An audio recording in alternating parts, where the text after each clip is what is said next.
Welcome to Family Features, a podcast for anyone who wants to experience healthy relationships within their family. This is Dr. Corey Gilbert, and I'm honored to come alongside you to encourage, educate, and equip you as we focus on the different relationships that make us family. Let's get started and focus on today's feature. Hey, this is Dr. Gilbert with the Family Features podcast, and today I have Mary and Tim Dady, and they're going to share some today with us about kind of their life, their journey, and some really neat things that God's done in their life, and also just how they can serve you. So welcome, Tim and Mary. Glad to have you on the podcast.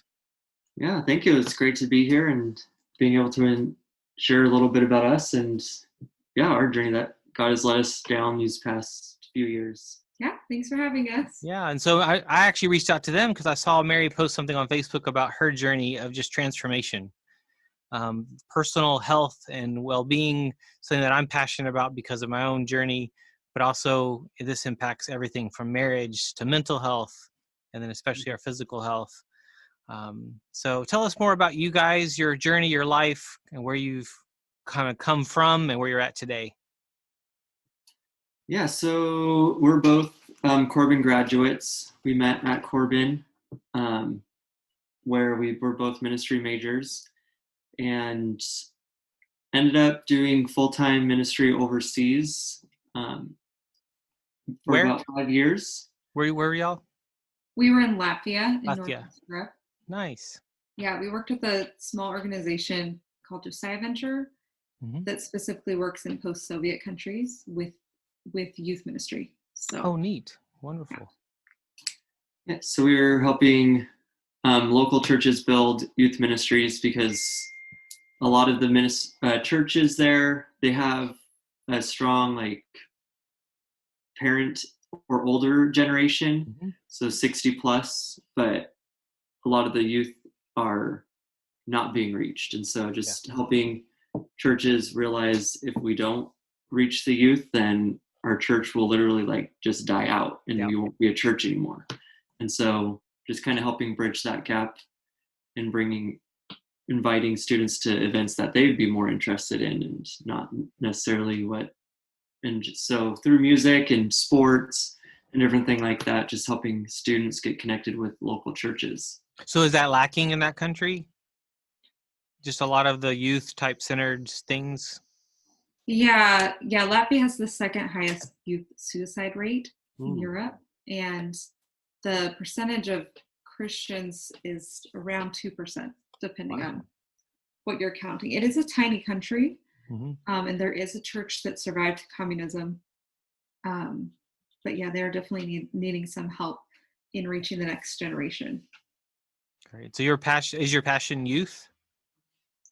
Yeah, so we're definitely working with junior high school age, and even more recently into the college age range, realizing that this is where students are really making those decisions of who God is, why am I here, and just being able to shine light where there's a lot of darkness, and being a positive influence in these students' lives. How long were you in Latvia? Almost 5 years. Oh, wow, 5 years. And when you went there, was it just you two? Our son was 10 months old. 10 months old. Oh, wow. Okay. So he lived most of his life in Latvia. Wow. And then, we have a daughter who's 2.5. 2.5. So neat. So I guess almost 6-year-old and 2.5. Okay. Almost 6-year-old and 2.5. Wow, you're busy. That is the craziest stage of life, is especially a young mom of little ones. Yeah, that's for sure. But now you're back in the United States, in Salem, Oregon. Yeah. Which is not necessarily a planned exit, was it? Not so much. So tell me a little bit about that. So we had just come back to report to our supporters in churches. We had just been back in the States a year ago about this time. And so we were intending to go back for 2 years, which is kind of the term for JV. But we had also discovered in that year that our son has some special needs, some developmental delays. and that Latvia basically, they didn't have any treatment for it. Gotcha. So we had been traveling to London twice a year to get treatment for him in an intensive block and then trying to manage at home. So there were some concerns on the way to the States. We went to London again and kind of heard an update about how our home therapy was helping him or not. Yeah. So we, after that trip, we kind of had in our hearts that, you know, possibly by the time he was in full-time school, that we would need to be transitioning back. But we were also right on the edge of starting a ministry for college students. So that was our intention, to come back in June and start this resident ministry for college students in August. Ooh. Yeah. And did you ever make it back? So we made it back. Okay. So we were there for the summer, Mhm. and then basically in come this school year, that half of it was due COVID related. Yeah. But during that time, it was made clear that it might be better if we sought treatment sooner than we were planning. Okay. For Lucas, just to help him like develop and really shore up some areas that were lacking that we weren't getting the treatment for in Latvia. And so, And yeah. Our family really had been under pretty intense stress for about 2 years. Okay.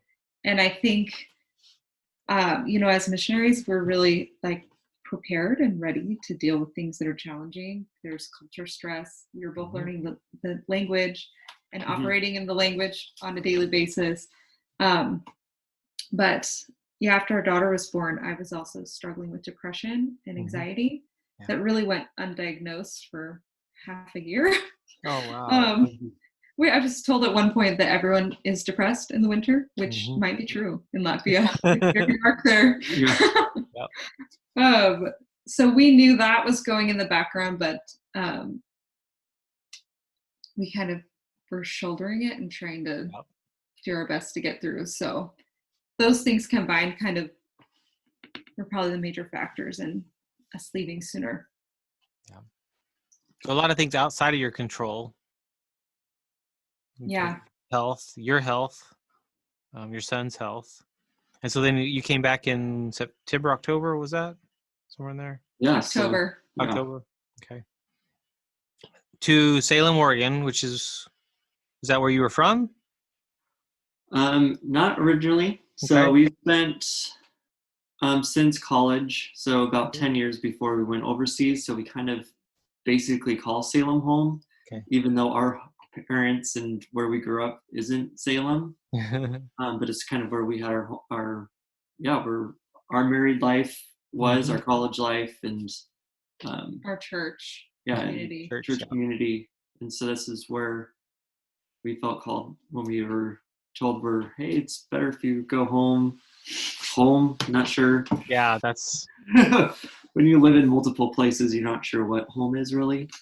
Mhm. But we're like, this is where our community is, our supporting church. So it just seemed natural to come back to Salem. Yeah, I grew up as a missionary kid in Chile, South America. Oh, okay. And so we came back unexpectedly my senior year of high school, right before my senior year. So I hated my parents. Oh, the transition. And every time we would visit, that was the struggle, was welcome home. No, Chile's No. home. Right. This is the foreign country. Yeah. Who am I? Where do I fit? Where's my world? I'm a white redhead there.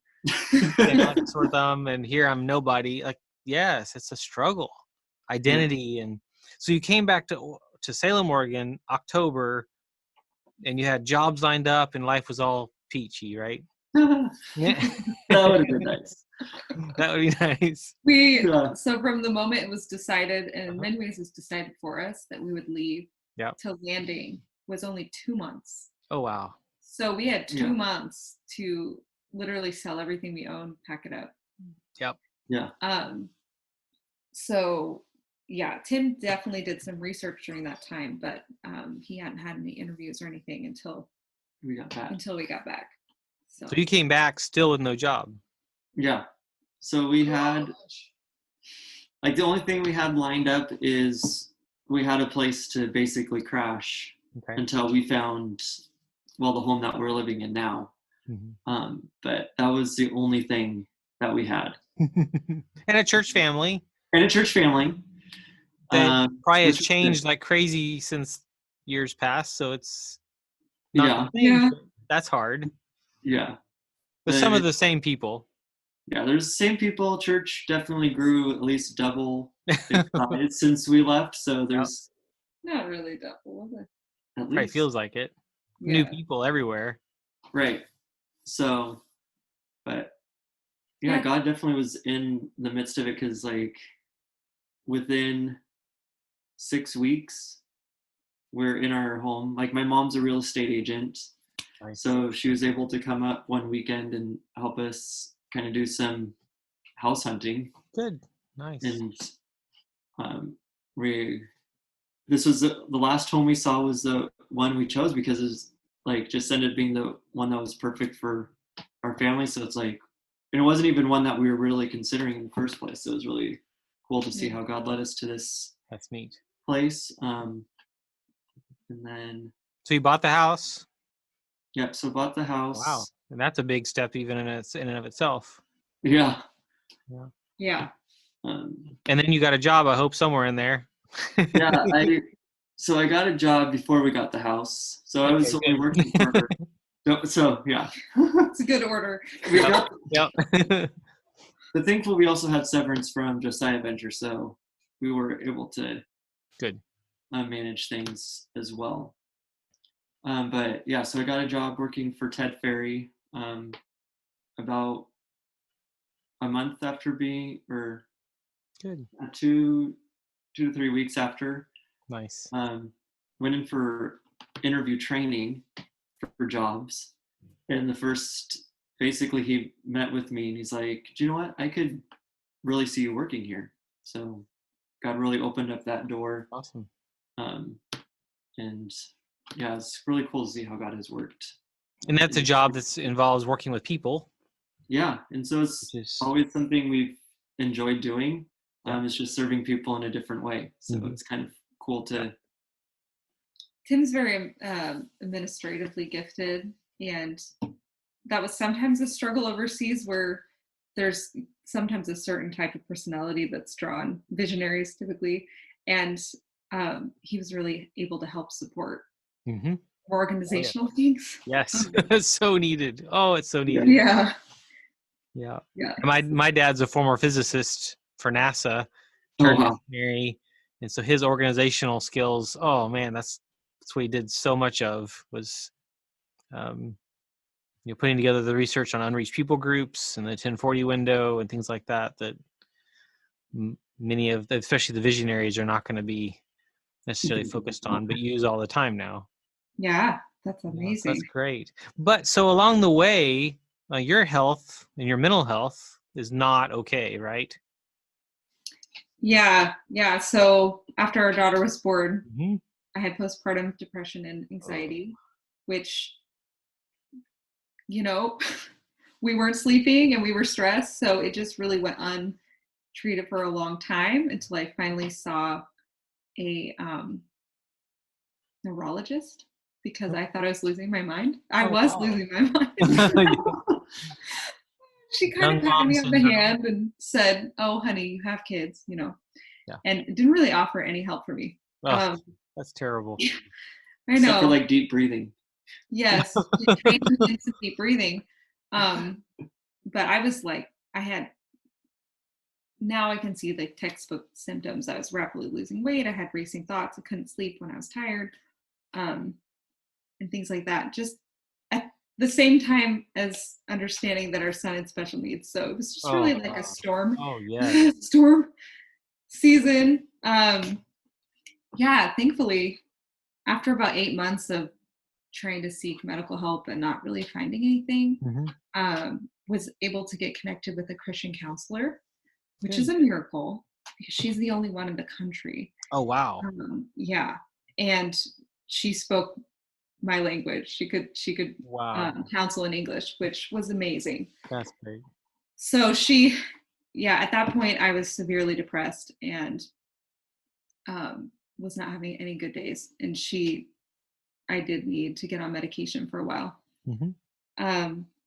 for sleep and for the anxiety and the mood. So she kind of helped stabilize you. Yeah. Which is, to me, one of the powerful uses of medication. They're not the answer, but they're an incredible tool to save us from ourselves. Yeah. So right. How long were you on medications? About 6 months. Okay. And actually, after 6 months, I tried to go off, and it was really challenging. Okay. And so I had to go back on, and we did a more slower. Yeah. Tapering out. Yeah. Still working with her as well? So this is all in Latvia? Yeah. Okay. Yeah. And then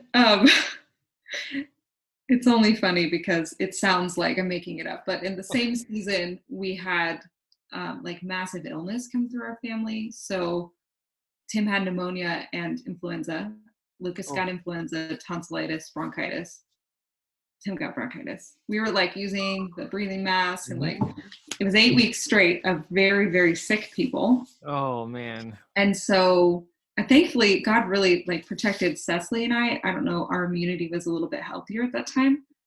But almost hospitalized both of these guys from 104.8 fevers or something. And so there had been tons of antibiotics because it was needed for certain things, especially his lung infection.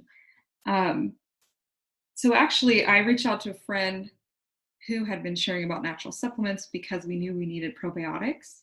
And in Latvia, most pharmaceuticals come from Russia. We don't read Russian Cyrillic. So we really were just guessing all along, like, you know, or on recommendations from people. Like, yeah, try this. It might work. You know, what do you like? We did put a lot of trust in people's recommendations, but we wanted something to help because I knew both Tim and my son for sure. Rebuild immunity. Yeah, to rebuild immunity. So we did start on some supplements, just probiotics and vitamin, and then this pink drink, which helps with blood sugar. I think about 2 months before we came back to the States. Is that right? Yeah, not even like, cause about 2 months probably. Yeah. You said a pink drink?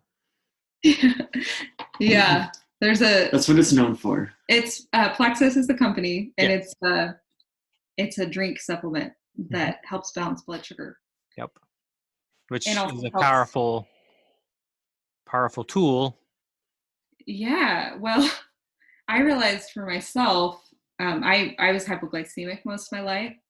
And so both mood and energy were really impacted for me by these dips and ebbs and flows with depending on what kind of food I ate.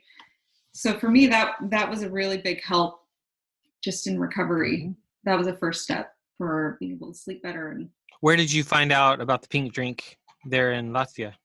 Yeah, a fellow missionary was taking it, talking to people about it. Okay. Yeah. So someone else had discovered it and said, "Hey, check this out." How was your marriage during this time of kind of mental health and new babies, and was that a struggle? Was it pretty good? Like, what was some of the? I think because we both weren't sleeping, there was a lot of agitation, and I think for me it was harder because, like, I'm not sleeping, but I'm not sleeping for other reasons, because obviously I can't breastfeed the baby, but Lucas isn't sleeping, so it was just like hard to figure out like the best way of supporting Mary through this. Yeah. Because it's like, well, I know you're not sleeping, but I'm not sleeping. Neither of us are really getting what we want. So how do I so there's like definitely some trying to figure out how to best support each other when neither of us are in a place that can be supportive, I guess. So yeah, as far as health goes. Yeah, health. Perfect storm, really. Like, yeah. Son's diagnosis, new baby, mom's not doing okay, dad's not doing okay. It's the perfect storm in a foreign country. Right. Language barriers. Yeah. Yeah. Yeah. And then so 2 months before coming back, you find Plexus and the pink drink. And what happens with that? What does that do? Yeah, so first few months Tim was taking it with me, and we just noticed that we were sleeping better, which was huge because I was on sleeping meds, which anyone who's been on them knows that it's like a roller coaster. They stop working, you have to take more, you feel groggy, so that was the first that I was able to get rid of just by sleeping better. Nice. And surprisingly, probiotic we were taking also helps with sleep too. Yes, it does. So I think that was the first thing we noticed. And by the time I was in process of talking to my doctor about getting off the antidepressants and anti-anxiety meds, had experienced some withdrawal and just realizing that kind of dependency pull wasn't something I wanted to do. And I also felt like I had recovered. I had reached a better place through counseling. And so after a few months, say around 3 months with working on healing the gut, balancing blood sugar, I started noticing my moods were more stable and was able to doctor prescribe get down and get off of both of those medications too. That's wonderful. Yeah. What other benefits have you seen from Plexus, the pink drink, and probiotics? Well, Tim's digestion has improved. We used to joke that he had a parasite. That's true. It's amazing what you kind of live with when you Yep. just think it's normal. It's like this how life has always been. Like, I always have messed up stomach. Like, I've never known anything different. I think most Americans actually have messed up stomachs and just settle for it. They live that way. It's the SAD diet, standard American diet. Yeah. It's terrible. Definitely. So by taking that, you saw a difference. Yeah. For the first time in your life, it sounds like. Yeah. And so just being able to realize, like, oh, that's not normal. My gut's different and I'm sleeping better. That's two huge changes. Yeah. Any others? Our son had definitely a depressed immune system, and he had GERD as a 4-year-old. So sad, which was part of the issue with sleep. So we did figure that out. Nice. So he is taking a kid's version, but the probiotics every day, we sometimes supplement also with more for him. And we've noticed a huge change in his immunity. Nice. And his allergies have improved.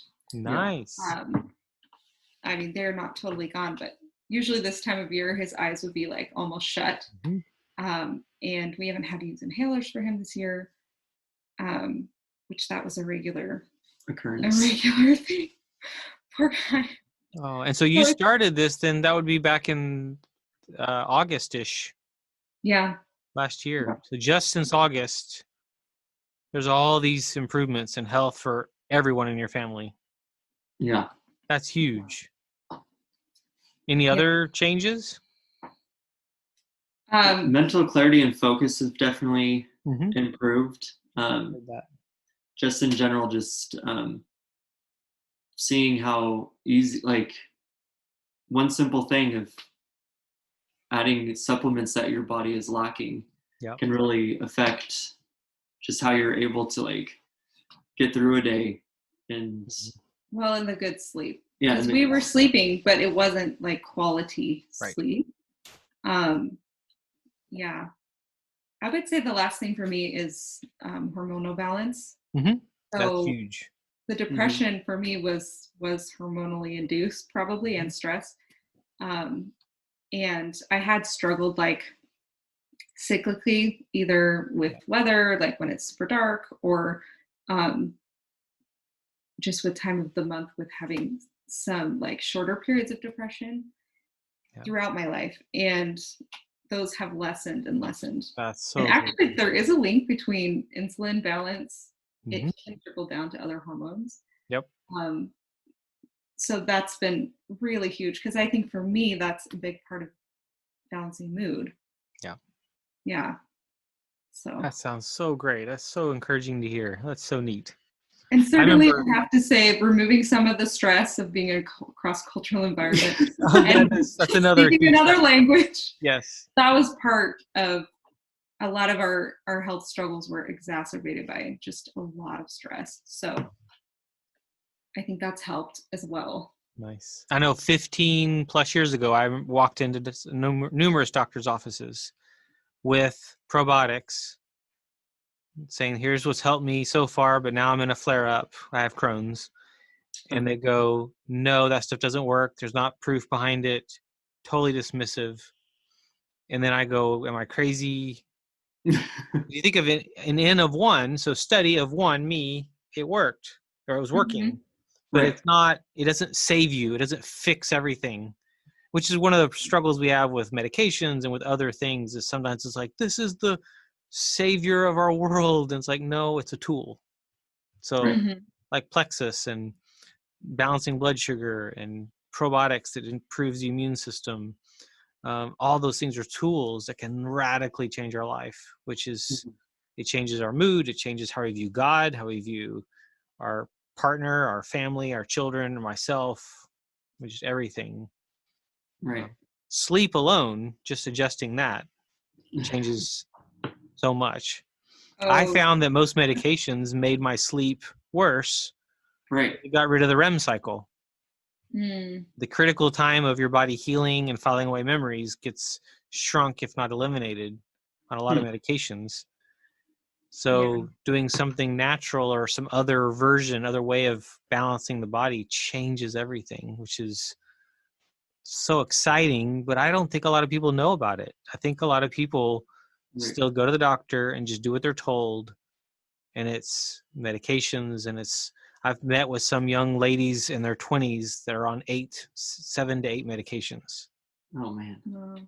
Because they go in for one and then now there's another symptom, so they take another, and it's just this horrible, one after the other, which breaks my heart because that's not fixing anything. Yeah. And the studies about the gut microbiome and the connection between the brain and the gut, I mean, it is fairly new. I think in the last 7 years, it's been an explosion of research.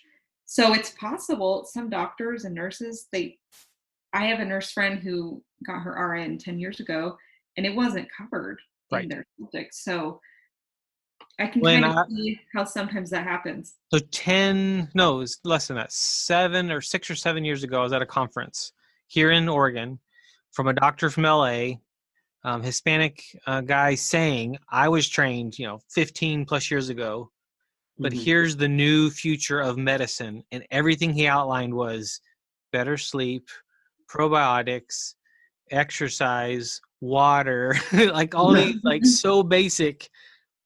But the reason why we don't hear about it is the pharmaceutical industry rules the world. Right. Yeah. And it's not a quick fix. It, like I told in my story, I saw some changes after 1 month, 3 months, 6 months. And the amazing part is it's getting better and better and better. It's like an upward cycle instead of a downward cycle. But it's not quick. It's not really quick. Which Americans want that quick fix. And Burger King, my way, right away. Yep. And if they don't want it right away, it's like, well, then it's not working for me. So then it's obviously phony. So just, it's like, no. I went to a doctor and he changed my diet, and it took a while to get adjusted, but for 1.5 years, that's how long it took to turn the tide of adrenal fatigue, thyroid issues, and the Crohn's flare-ups by eating fish and rice. It's like I put my gut in a cast. Nothing else went in there. Yeah. That's soft stuff that can easily digest and high in omegas. And it did. It changed everything for my future. Most people are not going to do that. Right. Yeah. But kind of even in this conversation, my goal is that people think, hey, there might be a better way that's going to have a lot less negative impact on my body and incredible rewards and bigger picture on your marriage, on everything, all those pieces, who I am as a mom, as a dad, all those hats we wear. Yeah. And the thing that's so fascinating to me is, as a believer, like how interconnected Mm-hmm. our body systems are, and how we can't just treat one thing. Yeah. Right. It just makes me kind of marvel at God's design. It's, the more and more that we learn. Yep. Yeah, And that's what's sad is that we've siloed out all the you go to your priest or your pastor for spiritual, you go to the shrink to deal with the mental health, and you go to your MD or DO to deal with the doctor, yet it's all connected. Yeah. If you miss one, so to me, the best person to go to is someone who's got training in all those, even if they're not an expert in all those. So the Yeah. best therapist has training in the others and is aware. This could be spiritual. This could also be physical or hormonal. The best doctor, the doctors that have saved my life are doctors who had training in other areas and could see things more holistically, which I think is the future of medicine. It's going to be a slow tide to get there. Yeah. A lot of good doctors that are, coming to understand that and see that. There's hope. Yeah. Plexus is another one of those great tools where you do something like that regularly, you will see quick change and quick benefits. Yeah. Yeah. It's working towards healing your body so it can more efficiently work. Mm-hmm. And the thing that I love too, it's just so fascinating from like a science standpoint. Yep. But most of the supplements, they also help your body produce what it needs. Yes. So it aids your body to produce its own good bacteria. The collagen aids your body to produce the collagen that it can produce. So it's like, it's not just consuming, Yep. but it's trying to heal the natural processes of our body. How dare we do it that way? That is terrible. Take this pill. I could go into a whole list of things I've done. I'll save that for another time, but those things that I've done are all non-traditional in all ways that many would go, how dare you? Yet my life is night and day different. I struggle with depression every few months, and I have ways that I manage it. But one of the things that I have is a wife who she can recognize when I'm not okay, and she can go, Corey, and she can remind me, get some ice and put it on your gut, and it reduces inflammation. Drink some fish oil, because I literally just drink it when I'm in a flare up, and it quickly takes care of, because straight to the problem, and then not all these side effects. We have these tools. It's a matter of learning about them and using them. When I'm in that place, I can't think straight. Right. Yeah. So my wife becomes an incredible asset of kind of saying, hey, snap out of it. Hey, Corey, get some help, do something. Yeah. So your marriage becomes a critical thing. And trusting each other. Yeah, because Tim, during our time overseas, he also had some periods where he struggled with depression. They were shorter, more circumstantial, I think, for him, but it totally takes someone from the outside to say, hey, that's not, you're not acting like normal, or you're responding differently than you usually do. Yep. Yeah, and that trust did you is feel huge. like you saw signs for me? What was going on? You've been married how long? 10 years. 10 years. Yeah, and Gary Thomas talks about in his books, Sacred Marriage, how it takes about 9 to 14 years to finally kind of figure out who you are as a couple. So think about that right now. 10 years. Yeah. You are all you've been through. You're just now maybe. That's crazy to think about. Yeah.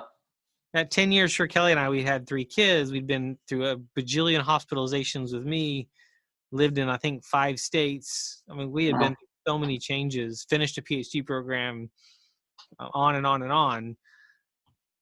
Yet, yes, it takes that long. I guess we're that stupid. No, just kidding. We're that slow to learn each other and to trust. Can I trust them to have my best interest when they say, hey, you're not okay? Definitely. Yeah. So your marriage is crucial for your kids too. Yeah. And it is true now, like, as you're talking about that, like even seeing like those signs and being like, okay, like you do need to go take alone time, take whatever you need. Like, I'll man the fort. We'll take care of it. Like, But yeah. Now, my biggest gift for my wife when we had young kids was I'd go, okay, so-and-so hotel is booked. Check-in time is this time. Check-out time is bye. Leave. Go in, take her Bible, a notebook, a couple of books, and just get away from the kids. And that's a huge. So knowing your husband and wife and knowing what they need. Yeah. I ride a motorcycle, but what I do is I just ride to work and back, and I ride kind of the long way, and that's kind of my therapy, and I feel great afterwards. It's having those things that kind of calms your brain down or wakes you up if that's what you need. Definitely. Yeah. So you're back in the States. You're in Salem, Oregon. Job, got a house. You're in a good church. You're back in your home church. I remember before we got on the call, you mentioned, but ministry has been something your heart desires. Yeah. Tell me a little more about that. Yeah, I definitely think both of us have a story of when we were young, like teens, how God really took a hold of our lives and our relationship with him became real. And so since that time, we both really had a heart for youth ministry. We were doing youth ministry before we went to Latvia, and we just naturally collect people in that age. I don't know. Apparently people are drawn to us. To That's mentor. What we're told. I love it. So actually our last year in Latvia, we had a 19-year-old live with us, and it was just like the most life-giving thing for both of us, I think. Neat. That was even in the midst of all this craziness. Oh, wow. He still likes us. Nice. But we just love being able to be support and to mentor and to guide young people towards truth, especially knowing that in that period of time, sometimes kids are not listening to their parents. They should, but they can hear differently sometimes from other adults. Other sources. And of course, in Latvia, there weren't positive role models really anywhere. So that was a real vacuum. But yeah, so here we have some opportunities if and when church is physically open to be involved in some, probably the college age ministry. But it's been interesting during COVID time how God has called us just to reach individuals. So like even being able to like meet some of our neighbors around.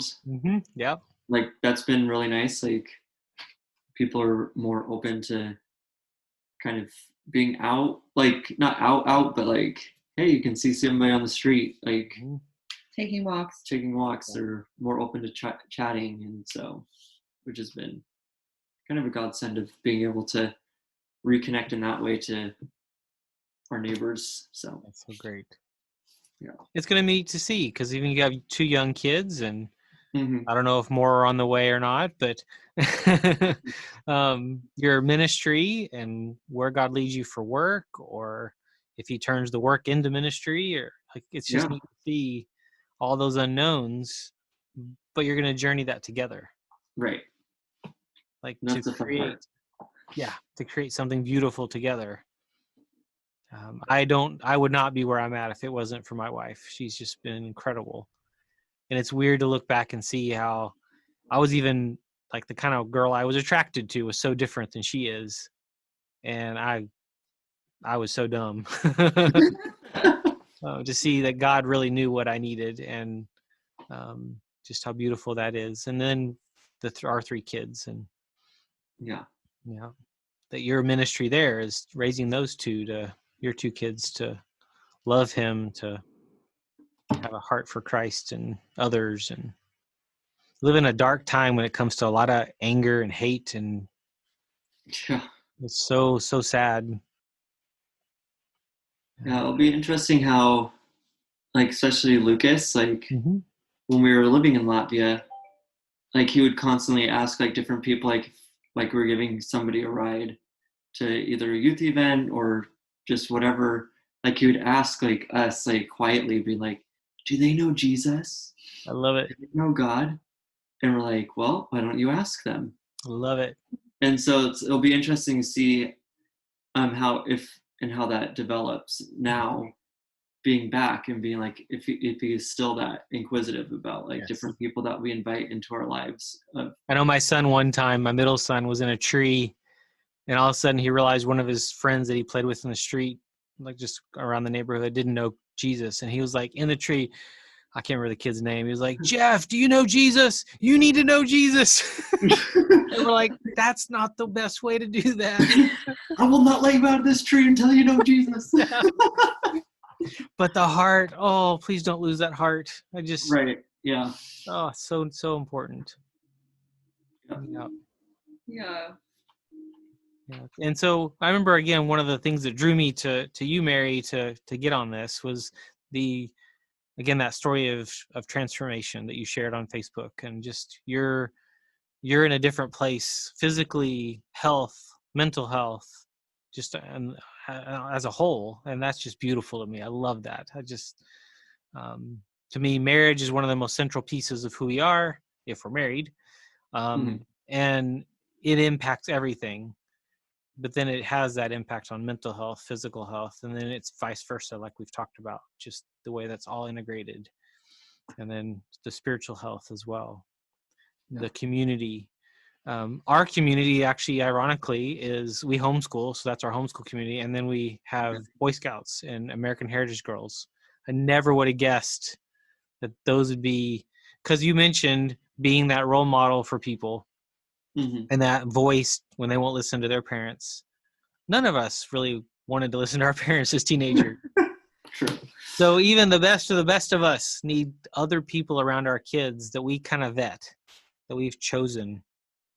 And obviously I would want mine around you guys, because that would be a good influence on them. We need more people like you guys, and others that are struggling, that are hurting. I've heard of a couple of suicides recently in the area just from this. I think teenagers, it's heartbreaking. Yeah. But any last things you want to say and share as we kind of wrap up? Well, my desire is that by being vulnerable about my story and the things that I don't love to share about, that other people would find hope in that. Yeah. That's really the reason that I share about mental health, and aware of the fact that not everyone, you don't always know what people are dealing with. Right. And so I have been able to have some great conversations with people who are looking for help or maybe at a low point, just by being open with my story. Yes. So that's a big encouragement to me, and it kind of motivates me to share, whether or not my specific journey to health is what theirs is, it still opens the door to have those genuine conversations.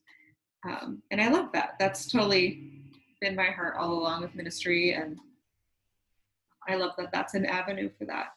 And one of the things, it'll be in the show notes, is a link to your Plexus, where you can order stuff like that, the pink drink and probiotics, things like that. So we'll put that in the show notes, and make sure that gets shared as well, because that's something that actually ends up also supporting you and helping you, because that's something that's changed your life, which is so great. I love that. What about you, Tim? I was thinking about it, like in regards to mental health, is just being aware of the thing that helps fill your soul, with, and reminding of who you are in Christ. I know for me, since the weather has been nicer, well, give or take, I'm actually able to ride my bike to work. Granted, it's only like a 3-mile bike ride, but even just there and back, just having that time to where I'm not in a car. It's like kind of breathe fresher air and just kind of have that time of being like, okay, just kind of declutter my brain and just enjoy God's presence while I'm writing in his nature. So just finding that for who, like you, like what is that thing that really helps you reconnect with God even in the dark times? Relationships, the kind of people you put around you, the little activities like riding your bike, the kind of people you hang around, the job you do take, the kind of job. There can be really toxic people. Not at Ted Ferry, I know that. Can be really toxic people, and that destroys people, destroys us. 70% of Americans hate their job. Like, that's so depressing. Yes. So to love what you do, but to think of your kids are going to change so fast. Right. How to keep up, which is a fun journey. We want to wring our kids' necks half the time. Yet couldn't be prouder of the kind of people they are, their hearts they have towards others, and then you also struggle and wonder sometimes. And that journey, doing that in community. So having that, and I hope you guys continue to build that, because I know you're also fairly new in the area. So yeah. Mm-hmm. That can be important. I know my wife, when we were in Georgia, she reached out to our pastor's wife and said, I need a mentor. Okay. And the pastor's wife connected her with an older missionary lady in her 60s who was just a life giver.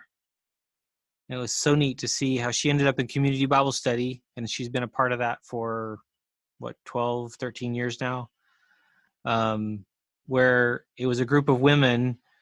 Some of them are actually, over half of them had been married over 50 years. Wow. And to see them invest in Kelly, my wife, that's invaluable. And I see for men, too many men don't have people like that in their life. So being able to really be intentional at putting men in your life that can build you up, support you, encourage you, kick you in the tail. We need those men in our life. And some of us are quite stubborn as guys, which puts the burden on the wife. Yeah. Don't want to do that. No. So I'm excited to see what you guys do. And thank you for coming on the podcast. And again, Mary, your Plexus link will be in the show notes, and look forward to hearing good things from you guys in the future. Thanks for coming on. Yeah, thanks for having us. Thanks, Corey. Thank you for tuning in to the Family Features Podcast. It has been an honor to serve. Find out more about Dr. Gilbert and his resources for you and your family's growth and success at healinglives.com. And if you think you could use some support along the way, be sure to book that call at bookdrg.com. And one more thing, if you found this helpful, please share this podcast with others so that we can change the world together.